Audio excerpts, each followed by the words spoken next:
Hello, everybody, and good evening. I'm joined once again by Barlow, and we got something a little special. Actually, there's like a spin-off series happening. Yeah, the top 5 on this particular topic was a little challenging for me. So we do Barlow's 5-ish games because he can't count. So I'm real bad. I'm just bad. 5 is bad. Something happened when you were like 5, right? So 5 is like a number you're like, I can never have 5. I Between 5 and 30 is Yeah, what I okay. usually get to. So I wanted him to come up with 5 games, role-playing games that were not D&D and Pathfinder. Yes. Which D&D and Pathfinder are great games and Great, great awesome. systems with themselves. And I play a bunch. But- I play a bunch of D&D, so I'll be the first one to say I love it. But there are tons of role-playing games. Yes, there are. And so when we were going back and forth, as we were texting back and forth, he was like, I can't do it. He's like, I have like 30 things I want to talk about.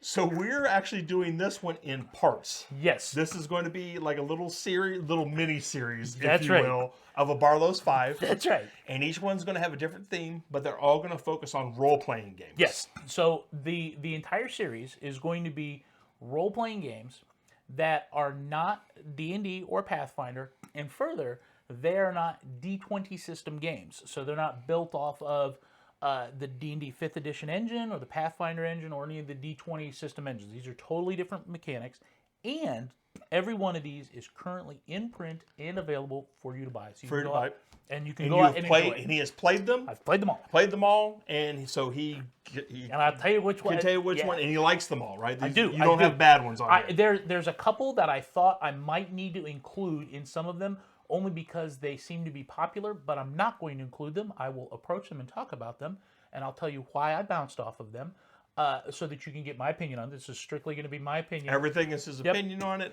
So- but these are this part 1 of the miniseries. Yes. Barlow's 5 RPGs. We're talking about These are my favorites. So these are my favorite RPGs that are currently in print that you can go out and buy that are not Dungeons and Dragons or Pathfinder. Yes. Okay, let's dig into it. Do you want to start with this one the first, or you want to do that one last? I totally want to talk about it the first because I Okay. feel like we talked about it, and I want to bring it up because it's important. All right, so the first one is The One Ring by Free League. Yes. So everybody that knows me knows that I love The Lord of the Rings.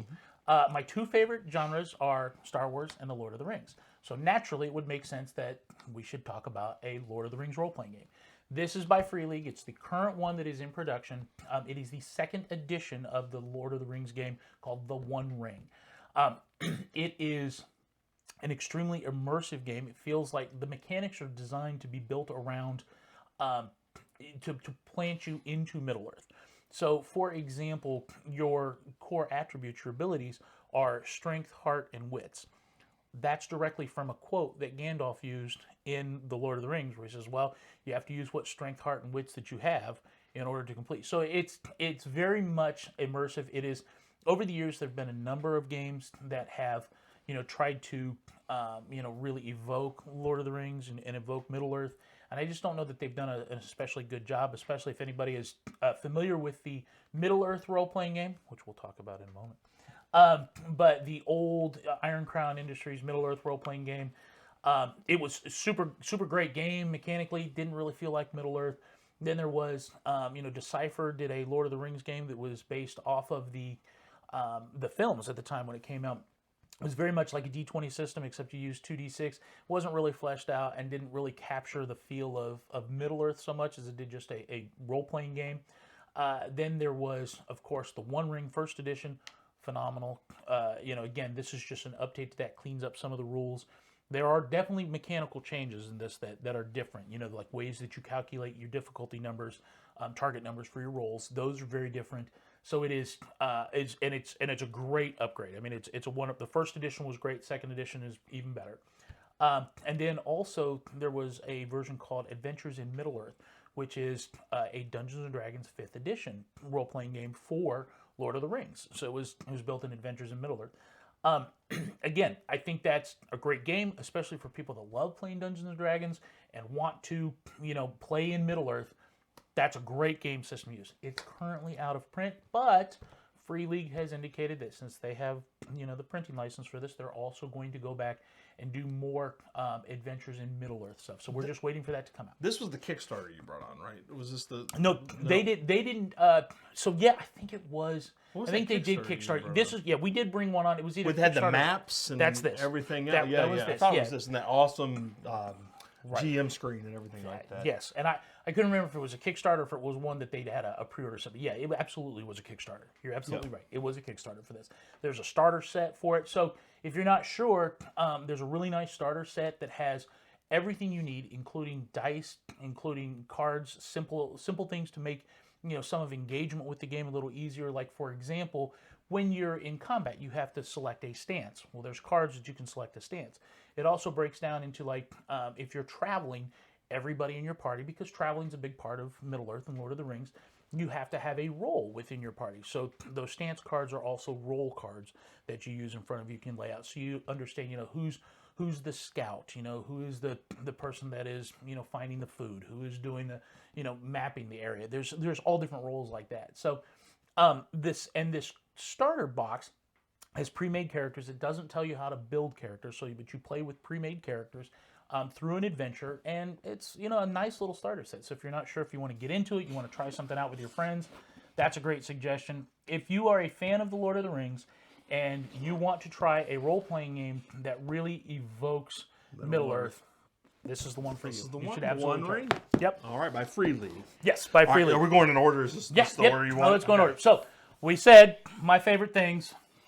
So the second. Yep. So this is Star Wars. Now, you'll like know the collector's edition or something. It is. Nice. So you're probably wondering, well, wait a second, what is this? Because this is not the current edition of Star Wars role-playing game that's by Fantasy Flight and now Edge Studios. No. What is this? This is actually a reprint of the first edition Star Wars role-playing game by West End Games. And Fantasy Flight has gotten the rights to do this, to print this out as a slipcover set where you get the first two core books, the role-playing game book and the source book, so that you can play through everything from the original edition. It is touted as one of the best Star Wars games in history, and I got to tell you, having played it, it is one of my favorites. It is awesome for playing the Rebellion era. It is a D6 system game, so I know they sometimes talk about D6 system. What is that? Stick around for some of the other videos, and we're going to talk about D6. But essentially, you have a pool of six-sided dice. You roll them. In this system, you add them up, and then you have to beat a target number. There are multiple attributes with skills assigned to those attributes, and it captures the Force as we see it in the Rebellion era very, very well. The books are just beautiful, and these are true reprints.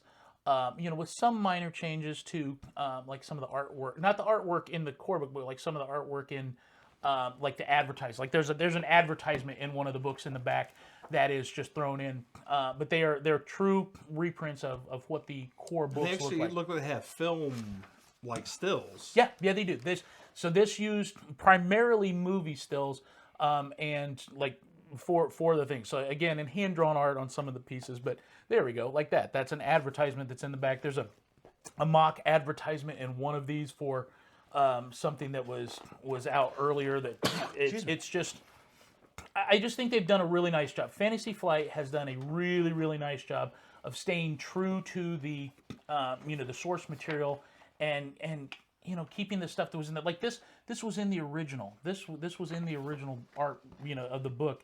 These advertisements, like one page is advertisements for an X-wing, and here's a 4-week galactic tour. This was all exactly as it was in the original. So the rules here are not updated at all. It's literally just West End Games. Yes, West End Star Games Wars first edition. Now there were 3 different iterations of the West End Games D6 rule system. There was the first edition, which is this. There was second edition, and then there was second edition revised and expanded.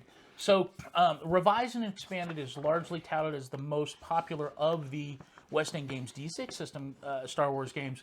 However, my first love has always been the first edition rule set, which is faithfully captured right here in this slipcover set as a 30th anniversary edition from Fantasy Flight Games. So, And you can still get this. Yep, still available. Still available. Absolutely, from Fantasy Flight, you can order and buy it, and it's fantastic. One of the best games I've played in my entire gaming life.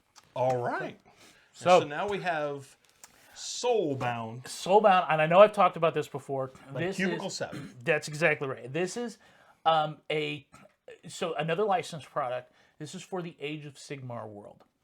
All right. So if you're familiar with Age of Sigmar, The Mortal Realms. the Mortal Realms. That's right. If you're familiar with the Mortal Realms, this is, and you like Age of Sigmar, this is the game for you. It is, again, it's a D6 pool, kind of like with the Star Wars game, except that you don't add up the dice, you count the dice that hit a certain target number. So like if you're trying for a difficulty 4 or better, for all the dice you rolled at 4 or better, that counts as a success.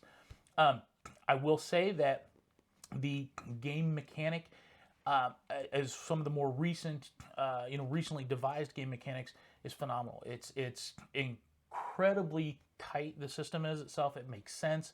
It's simple to learn. The entire time I play it, and I know I've said this before, I keep thinking of, oh my goodness, I could play any game with this, and it's just make it very evocative. Like I keep thinking about how fun to play mechanically it is, and usually when you're playing a role-playing game, you're not thinking about how fun the dice mechanics and the rules and So stuff the are. world really, Yeah. you could put this like plug and play in any type of world. Yeah, the game. I feel like that game system is. I feel like the game system now, obviously not with these rules because they haven't made it a generic rules. It is clearly focused on The Mortal Age of Realms, Sigmar. really. Yeah, you are a character in the Mortal Realms. One of the other things that I like about it is when you play, you don't go from like 0 to hero. You start out at hero. So we looked into this. I think we actually did a video did. about this. And yet, no, you are a hero from day one. Yeah. Like the monsters and stuff, for the most part, are scared of you. Like you come dropping into cities and stuff. I think it handles the magic as we see it in the Mortal Realms very well. I think it handles the combat and the heroicism. It certainly has a beautiful book anyway. I mean, if you flip through it, you can see, the art and the details, everything. It's just a really, really well put together game. And it matches what you see in Age of Sigmar, the battle game. The battle game, yeah, and they also and they have expand. So they release stuff for this. Like there is actually like releases that come out. There's there's expansions for adding new types of heroes. So like there's Champions of Death, there's Champions monsters, bestiary. There's a bestiary, there's an equipment book, there is also scenario books and campaign books really. And those are all just outstanding. They're really, really well done. Again, I'm a fan of Age of Sigmar. I'm a fan of the Mortal Realms, and so of course being able to play a role-playing game in that, play Stormcast, right? Like because I love Stormcast. So, and not to be confused with there is people have played for years a game called Warhammer Fantasy Roleplay. That's something totally different. Totally different, and it's there is a Warhammer Fantasy Roleplay 4th edition. Stick around, one of our other videos. I'm sure that will come up. But it's not this, and it's not the same mechanic. No, it's not even close. Same mechanic, and also the feel of it too, because you are not a hero in that. No, you are. No. I think there's a rat catcher in one of those. Yeah. Like you were a rat catcher, and it is deadly. That one is very deadly. This is more high adventure, and that one is more grim. Yes, exactly. So this is absolutely right in my wheelhouse for something that's fun to play, just because you. Heroic. And it has a good starter box. We showed this. I think that's what we do. We unboxed a starter box for Soulbound. It has a great starter box that has everything you need within that box. So it's very reasonably priced. So if you're not sure, you want to dip your toe into something, you just want to try it. Just get the starter box. Get the starter box. It's like $20 or something like that. Yeah. And your group can play. So that's my number 3 on the list. Now, there's a couple here I have not even seen. Good. This one is called Barbarians of Lemuria. This is a very popular game online. There's a lot of people that play it online. And was this Filigree Forge? Filigree, Beyond Belief Games, Filigree Forge. Beyond Belief Games. So what makes this game one of my favorites is that it is a fantasy game. It is a very, very simple core mechanic, right? It's 2 6-sided dice, and I feel like the mechanics kind of get out of the way.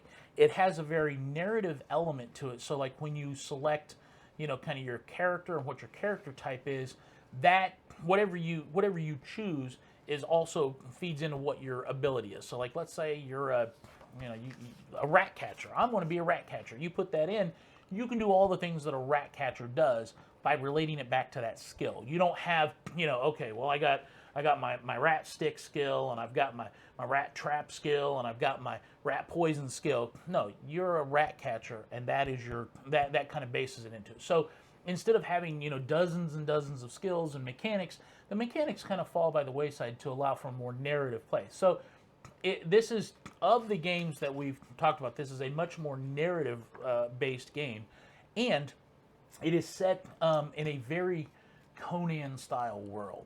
I was going to say the art on it, it's Conan on the cover. I mean, that's not exactly. Conan, but well, but I mean that's exactly what it's trying to evoke. It's definitely a Conan style game. It's very heroic, sword and sorcery. This is sword and sorcery. Now, the designer actually had another version of the game stick around for the next video and you'll see that actually you can do more than just the sword and sorcery of the fantasy world.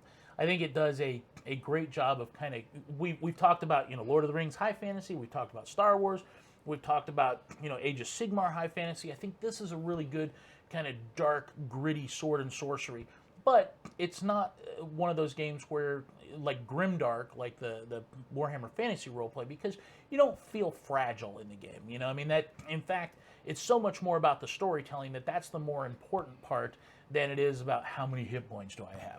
So different kind of game, different feel.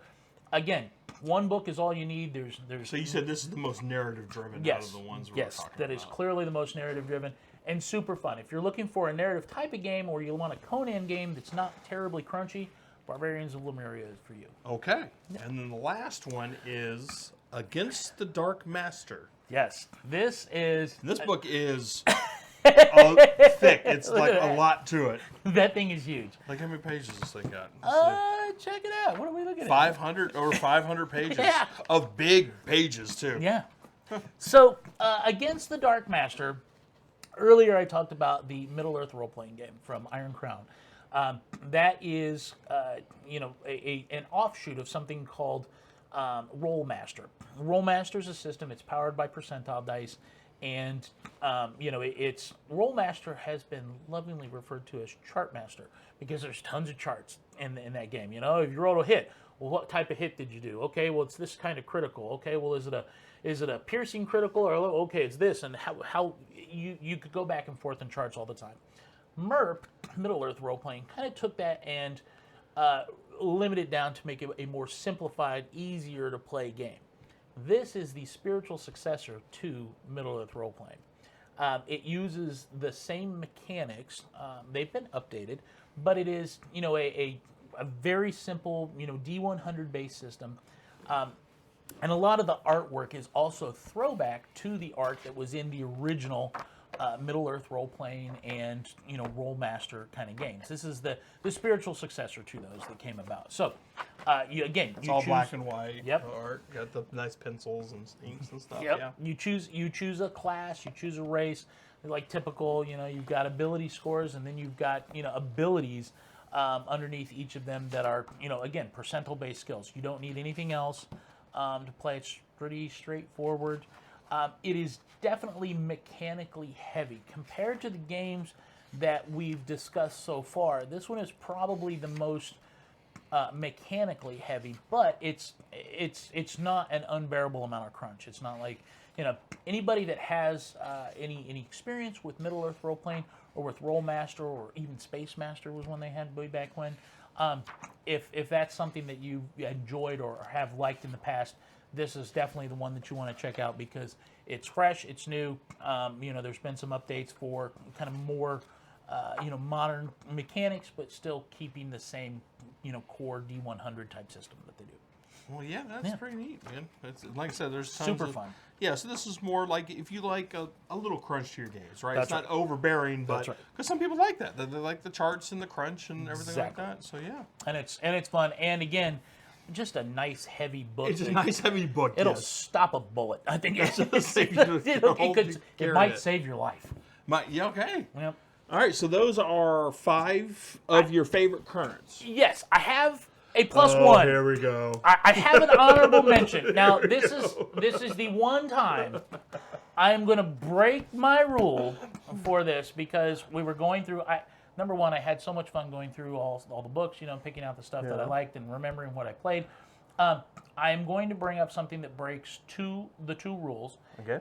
It is not currently in production. Okay. So it's not something you can easily go out and get. It's still available on the aftermarket, kind of pricey.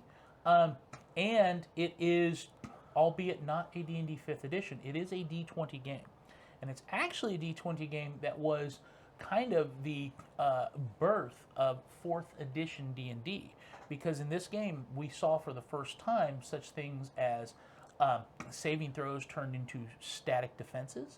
We also saw they continue to carry talents and feats from the D20 modern system, but then they also introduced encounter powers and daily powers and things like that eventually made it into Dungeons and Dragons 4th edition. And that game fits a genre that I like very, very much too. This is okay. Yeah. I played this game's actually really fun. This is Star Wars Saga Edition. This was by Wizards of the Coast. This was released around 2007, 2008. And it was, again, the third version of the D20 system for Star Wars that Wizards of the Coast did. They first released one in 2001. They released a revised and expanded in a few years later. And this was the one that they released in 2007. The reason I bring this up, and it's only because I mentioned before the Star Wars role-playing game for the 30th anniversary. I feel like the 30th anniversary one is awesome for playing in the Rebellion era, but it doesn't really have rules, number one, and the rules are so integrated into the Rebellion era that it doesn't necessarily feel like it fits well for other Star Wars eras. That's where Saga Edition comes in. Saga Edition, you can play in the Clone Wars, you can play in the... Prior to that, you can play Knights of the Old Republic. There were, I think, 14 total books in the line, and they had many, many different eras that you could play. There was also Legacy of the Force, which was like 100 years after the main trilogy. The only thing this doesn't cover, obviously, would be the sequel trilogy, so The Force Awakens and beyond, because those weren't out at the time this was produced. But if you do play Dungeons and Dragons or D20 games, and you like Star Wars, this is my pick for the best version of a Star Wars game. And I had tons and tons of fun playing this. Still would pick it just about over any Star Wars game.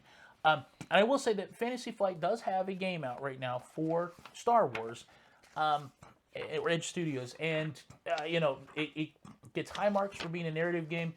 I bounced off of it because it was just a little too crunchy, and it didn't feel like Star Wars to me. I had trouble with it feeling like Star Wars. But I will say that those books are gorgeous. Fantasy Flight has done an excellent job of the stuff that they're putting out for it. It just didn't feel like a game that I wanted to play. This is. So why do we have rules, Barlow? I give you rules, and you just I know, break, and I you're just a rule break the breaker. rules. I'm a rule breaker. Rule breaker. I give you 5 really good ones, and then I give you this one that you just got to think about. You just got to think about it, noodle on it. So this one is not available, right? No, so you got to it's not find available. this on the aftermarket. That's right. But you do recommend that if you like Star Wars and stuff, Yeah. go hunt it down if you can, right? And again, the reason I wanted to bring it up was because we talked about It's a favorite. We're talking about your favorites. Yeah, definitely that. And also we talked about Star Wars, the D6 one that's available from Fantasy Flight that is the 30th anniversary edition, and it's good for playing in the Rebellion era. And I wanted to talk about, because Star Wars is now more than just the Rebellion era. There's a whole lot going on. And this book allows you to do it. All right. Well, I appreciate that. So this is part 1 of, we don't know how many, but it is a mini-series that we're starting of a Barlow's 5 here. And so we'll start releasing some RPG ones, centric ones, because Barlow loves RPGs and My jam. And so, this is part 1, which is the Barlow's 5 of his favorites currently that he's playing. Yep. And so if you're interested in picking up any of these, except for the Star Wars role-playing, the Saga edition, please check your friendly local game store first. If they don't have it, you're welcome to check out the Guardtower.com. I will leave the link in the description below. Also, as always, please leave a like and subscribe if you enjoyed this video. Do all the YouTube-y stuff. And yeah, Barlow, I appreciate it. And we'll see you next part 2 of the miniseries. I'm so excited. I can't wait. They're only getting better from They're here. getting better from here Only out. getting better. Y'all have a good one.